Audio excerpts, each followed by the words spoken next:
수년간 외도를 지속해온 남편을 상대로 이혼 소송을 제기한 한 여성이 오히려 남편에게 맞소송을 당했다는 사연이 전해졌습니다. A씨는 1990년에 결혼해 약 27년 동안 가정을 지켜왔습니다. 하지만 2017년 남편이 집을 나갔고 1년 뒤에서야 남편이 다른 여성과 동거하고 있다는 사실을 알게 됐습니다.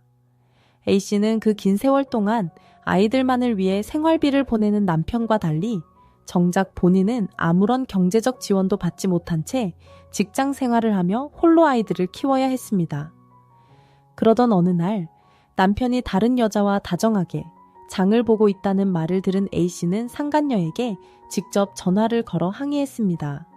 하지만 돌아온 대답은 충격적이었습니다. 상간녀는 남편이 바람났으면 다 이유가 있다. 서류상 부인이면 진짜 부인이냐? 이제 와서 왜 이러느냐? 라며 오히려 뻔뻔한 태도를 보였습니다. 자녀들이 결혼할 때까지 참고 이혼을 미뤄오던 A씨는 더 이상 견디기 어렵다고 판단해 드디어 이혼 소송을 제기했습니다.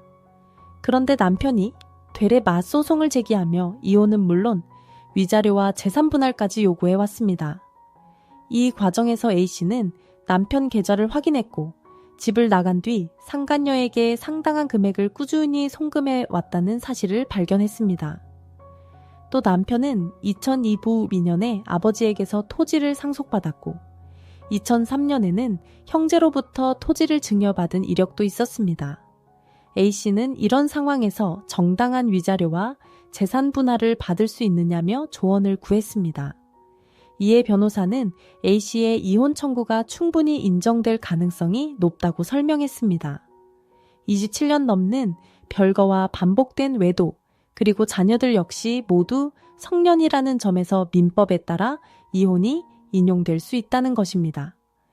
반대로 남편이 제기한 맞소송은 혼인 파탄의 책임이 남편에게 있어 받아들여지기 어렵다고 판단했습니다.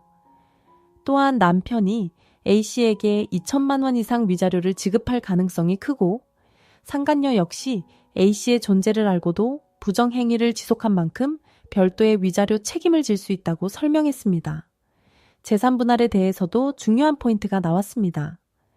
이혼 소송 제기 시점을 기준으로 재산을 나누게 되며 A씨가 오랜 기간 가사유가차 경제활동에 기여해 왔기 때문에 남편 명의의 토지 역시 분할 대상이 될 수 있다는 것입니다. 특히 이혼 소송 직전에 남편이 상간녀에게 보낸 큰 금액이 확인될 경우 재산은닉으로 판단될 가능성도 있어 A씨에게 유리하게 작용할 수 있습니다. 오랜 시간 참고 살아온 A씨가 과연 어떤 결론을 맞이하게 될지 많은 관심이 쏠리고 있습니다.